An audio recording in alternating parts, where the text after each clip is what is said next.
Hello friends, welcome to the next tutorial of this module.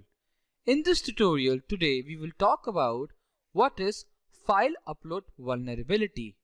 This vulnerability has the highest severity. File upload vulnerability is a major problem with web-based applications.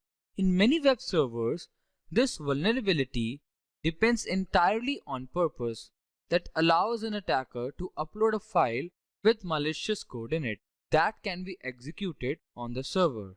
An attacker might be able to put a phishing page into the website or deface the website. An attacker may reveal internal information of web server to other and in some chances may reveal the sensitive data that might be informal.